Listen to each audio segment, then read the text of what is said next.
નમસ્તે મિત્રો, આજે હું તમને જણાવીશ કે સાંધાના દુખાવા માટે કયા કયા ઇન્જેક્શનોનો ઉપયોગ કરવામાં આવે છે.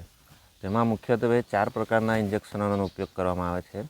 એમાં સૌપ્રથમ વિસ્કો સપ્લિમેન્ટ્સ.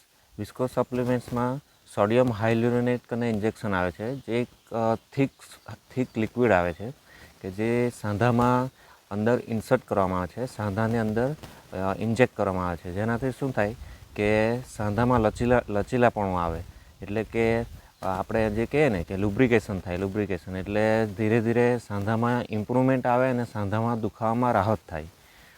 હવે બીજા ઇન્જેક્શન આવે છે કોર્ટિકોસ્ટેરોઇડ્સ. કોર્ટિકોસ્ટેરોઇડ્સમાં મુખ્યત્વે 2 પ્રકારના સ્ટીરોઇડ્સનો ઉપયોગ કરવામાં આવે છે. એક મિથાઇલ પ્રેડનિસોલોન અને એક ટ્રાઇએમ્સિલોન એસિટોનાઇડ કરીને. એનાથી શું થાય કે સાંધામાં સોજો હોય, દુખાવા હોય તો એ ઓછો થાય અને એમાં રાહત થાય ધીરે ધીરે, અને પછી ધીરે ધીરે ઇમ્પ્રુવમેન્ટ આવે. ત્યારબાદ એક PRP કરીને પણ ઇન્જેક્શન આવે છે, એટલે કે પ્લાઝ્મા રીચ પ્રોટીન, જેમાં છે તે આપણા જ લોહીમાંથી પ્લાઝમાને અલગ કરીને પછી એને આપણા સાંધામાં ઇન્સર્ટ કરવામાં આવે છે, એટલે કે ઇન્જેક્ટ કરવામાં આવે છે. એનાથી પણ ઘણું ઇમ્પ્રુવમેન્ટ આવે છે. ત્યારબાદ બીજા પ્રકારના ઇન્જેક્શન જેમાં લોકલ એનેસ્થેટિક્સ કરીને આવે છે, જેમાં છે તે લોકલ એનેસ્થેટિક્સમાં લિડોકેન, બુપ્રોપિન એ પ્રકારના ઇન્જેક્શનોનો ઉપયોગ કરવામાં આવે છે. આ બધા ઇન્જેક્શનોનો ઉપયોગ સાંધાના દુખાવામાં રાહત માટે કરવામાં આવે છે. ખાસ કરીને ઘૂંટણના દુખાવાના ઇન્જેક્શનોમાં ઉપયોગ કરવામાં આવે છે. હવે હું તમને એ જણાવી દઈશ કે આપણા દવાખાના પર આવવા માટે તમે કઈ રીતના આવી શકો. તો વલસાડથી જે પણ દર્દીઓ આવતા હોય તેઓ વલસાડથી ખેરગામથી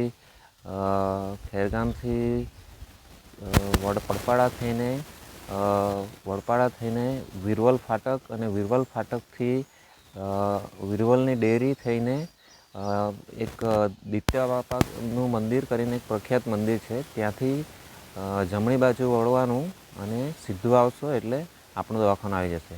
હવે જે પણ દર્દીઓ ધરમપુરથી આવતા હોય એમણે